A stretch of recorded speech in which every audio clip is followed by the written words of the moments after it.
Hello everyone, as usual it's me Pavlo, and today we'll be talking about the gadget that got a lot of attention recently. It's Hiby R1, Hiby's smallest and most affordable player so far.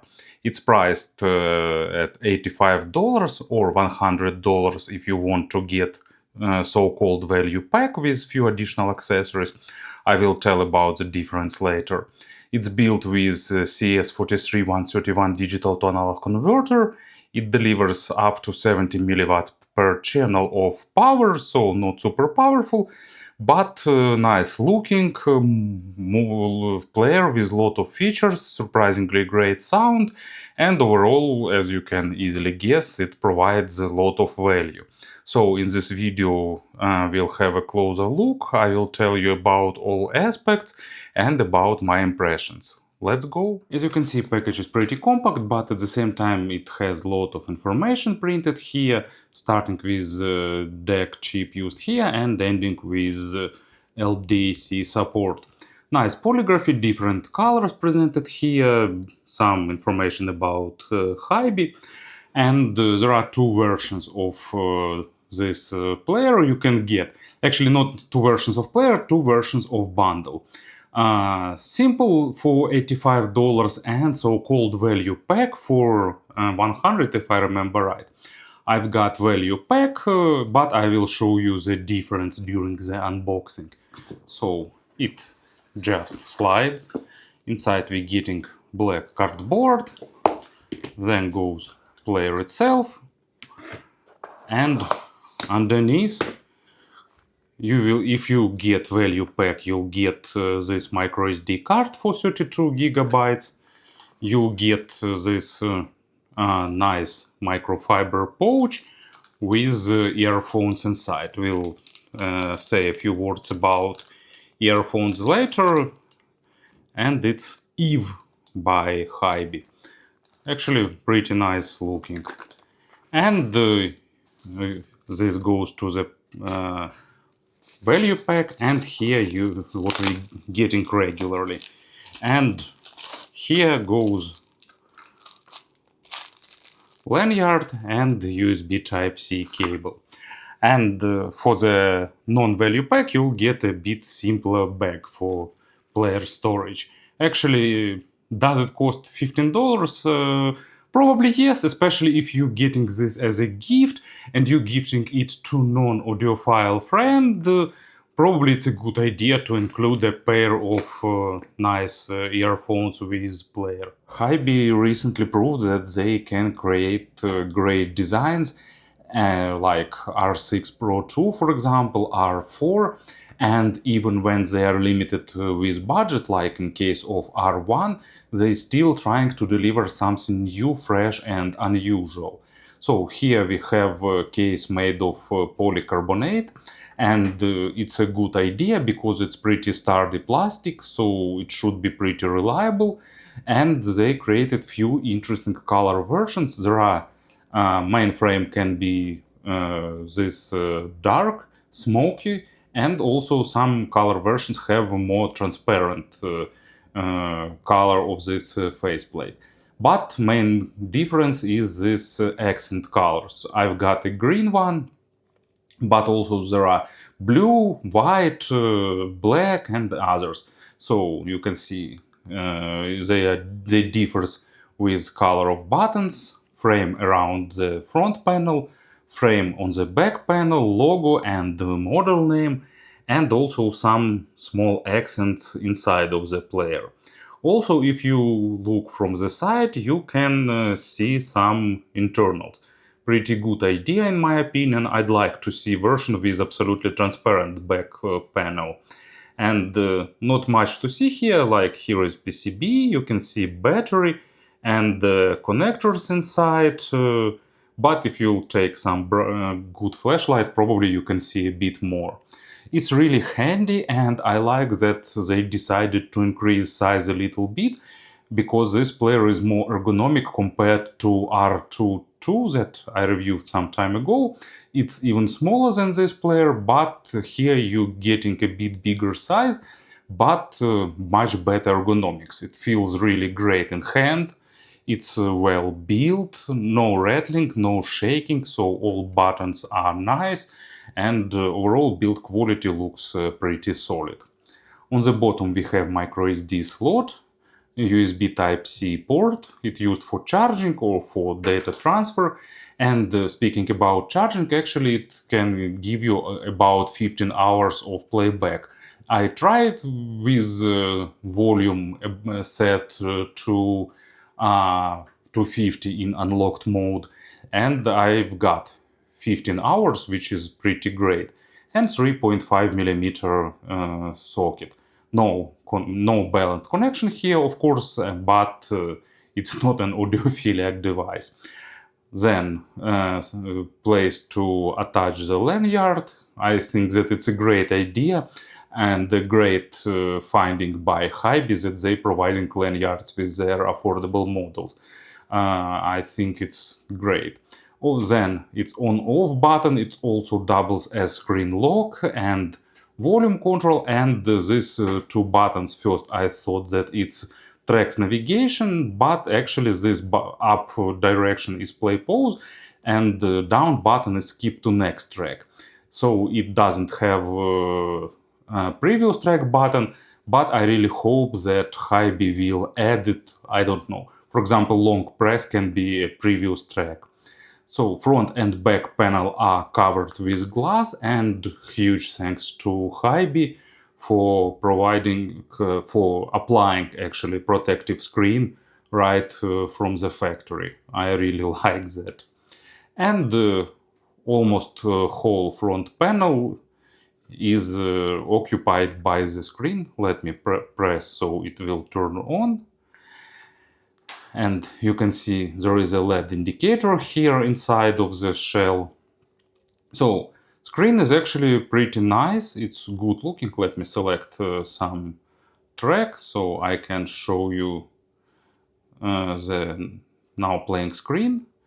And it's not the maximum brightness. Actually, screen is much better than I expected for this price tire. So it's handy. It has nice viewing angles. It's pretty bright, good resolution, nice colors. So in my opinion, it's more than I've expected here. It registers touches pretty well, and actually Hiby spent some time tweaking the firmware to give a natural scroll feeling. So maybe not as perfect as on Android and iOS, but still really good and convenient. All swipes are registered well, and screen is nice. Overall, I really like this device. I like how tactile it is. I really like holding it in hand. Actually, I'm pretty impressed, even without taking price into account, and I hope that we'll see more devices like this in future.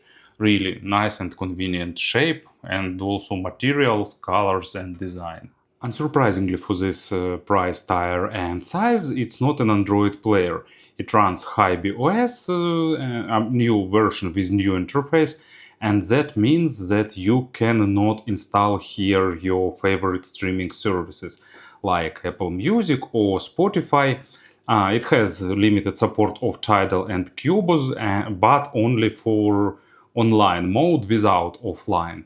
And unlikely new services will be added in the future, not because Hiby don't want to do that, but because streaming services don't provide API, don't provide access to the streams and to the digital rights management systems because they value their base. What we have here? We have this main menu with 6 items. So music, it's all your tracks available on the memory card. Files, you can browse your card or on the go disk if you connect it. You can see list of albums, list of artists, genres and album artists. Actually, as you can see, list is pretty fast and snappy, which is good in my opinion. And also here you can use search, and as well as other small players by Hiby, you will use here phone-like interface. And I mean old phone-like interface for the keyboard. And here is the playlist, favorites, recents, and so on. And all playback settings are hidden here. You have MSEB, which is Hiby way to adjust the sound. So far, there is no support of equalizer here, but MSEB, in my opinion, is pretty decent substitution. Database update, music update mode, play mode to what you'd like, DSD output, gain compensation, resume from last position track or off, gapless playback, sound field. It's kind of imaginary stage extension. You can play with it. It gives decent results, but not superb, but pretty enjoyable. Maximum digital volume output, maximum volume. Actually, we'll talk about the volume later. So far, volume is limited to 54 steps, and this is a requirement by European Union and the China government. There is a way to bypass it, and I will make a separate part in this video about that. Then fixed power on volume, should it remember it or not. Crossfade, gain low or high, replay gain, balance, play through folders and albums, repeat function and speed play. Probably it's good for language learners or audiobooks listeners, and also automatically slide to playback interface. As you can see, pretty good amount of options for a player. Stream media, it's Tidal and Cubos. Here already said about that you'll get access to your playlists and stuff like that, but no offline mode. In the wireless mode, you can connect Bluetooth headphones, Wi-Fi, import music by Wi-Fi, you can access DLNA, and also use it with AirPlay. There is a book reader, but in my opinion, it's more of a bonus option here. Then goes system settings, you can select language, backlight settings, you can select tint of interface if you want some fresh look, then font size, USB working mode, time settings, idle shutdown if you want it to be here, sleep shutdown, sleep timer, battery percentage display, should it work, should inline remote work or not. You can turn off this LED indicator if you don't like it. Should buttons operate when screen is off. Then you can customize shortcut menu. You want it from top or from bottom, and what items you want to see there. Screensaver settings off, album cover and dynamic cover. Restore factory settings, firmware update, and certification information. And also information about Hiby. And also there is a now playing screen. Let me select some track to show it fully. So pretty nice, good viewing angles, information about track, favorites, play order, additional menu. So everything that we used to see in a nice and pretty convenient interface. You can slide back, and sliding from top you'll get this additional menu. So in my opinion, decent interface, decent UI, and a lot of useful features. How to remove the volume lock? As you can see, so far our volume is limited by 54 steps. To remove it, you go to About and you tap this line where it's written the firmware version, and you're getting into the developer mode. And then we go to System, and now we have extra item, it's developer options. Here you can turn off this volume lock, and that means that you can deal volume higher to up to 100. But I really don't recommend to do that. Prefer to use, it's better to use lower volume to preserve your ears. But of course it's up to you to decide. Few words about these earphones, Yves, and you're getting them here for about, I don't know, $10, because $5 it's micro SD card and this pouch. Actually, pouch is also pretty great. I like it because player fits here really tightly, and also this pouch is pretty convenient for wiping the player from the fingerprints. So it's microfiber, meaning that you can use it for wiping the screen pretty efficiently. So for $10, it's a really good sounding pair of earphones. Not sure is it armatures, but probably it's microdynamic drivers. I didn't Google any information about them, so I just tested them with this player, and actually they are a great pairing. Not super resolving, but well implemented V-shaped signature with pleasant bass, pretty clean mids, and nice extended treble. Of course, they are pretty simple, but basic overtones are represented nicely, not harsh sound, and pretty enjoyable. Also, they build surprisingly nice stage on many tracks with this player. So, in general, it's a good earphones for non-audiophile. Of course, they lacking replaceable cable, but they have strange relief. They have nylon braided cable. Actually, if you wear them cable down, you'll get a bit of microphonic noise. But to solve this issue, you just wear them. You can just wear them over the ear. So wrap the cable around your ear and insert them this way in your ear, and actually it solves all issues. Also, with over-the-ear wearing, you're getting a pretty deep insertion, and they work as a nice sound isolator, giving you a pretty decent level of sound isolation.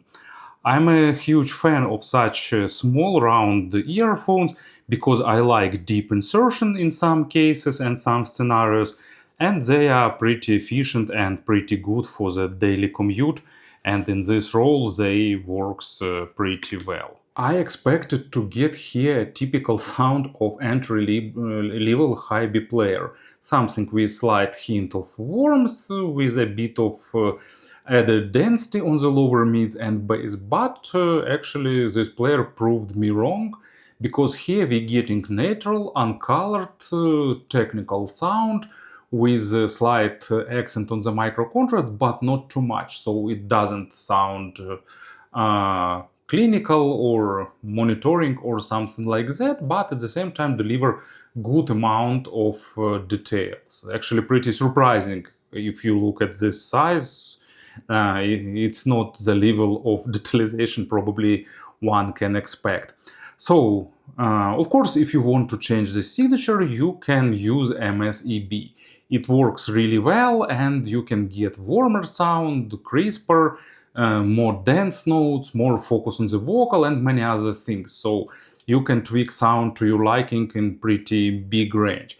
But let's talk about the default option without any enhancers.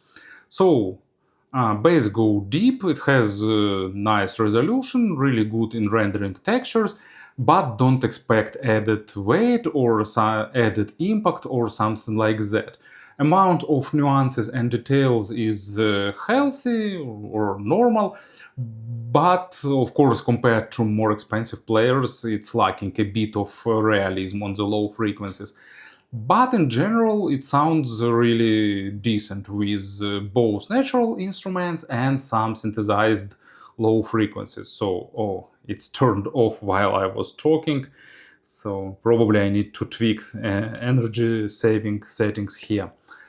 Anyway, as for examples, here it is. Actually, it just returns back where it was. It's Musica Nuda and No Sunshine, and good representation of double bass with all nuances, lacking a bit of extra texturing and small nuances, but in general sound is pretty realistic, and also a good contrast with Pedra's vocals. And also I still want to show that screen is really good. I kinda enjoy it.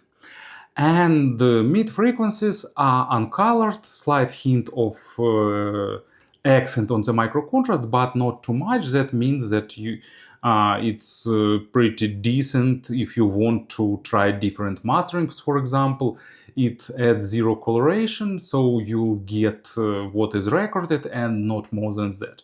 No added weight by default, no added dynamics or stuff like that. but still MSEB at your service if you want to. Imaginary stage is slightly above average both in width and in depth, and it's pretty good in my opinion for this budget and for this device at all. And as an example, Life on Mars by David Bowie. Great vocal and a lot of nuances, lot of details that delivered pretty well with this player. Treble has a good extension, almost maximum, it's well controlled, uncolored, no attempts to hide it, no attempts to make it softer or something like that, unless you enable, you guess it, MSEB. So by default, good extension, nice attacks and decays, basic overtones are great, extended overtones are simplified, and layering is almost absent.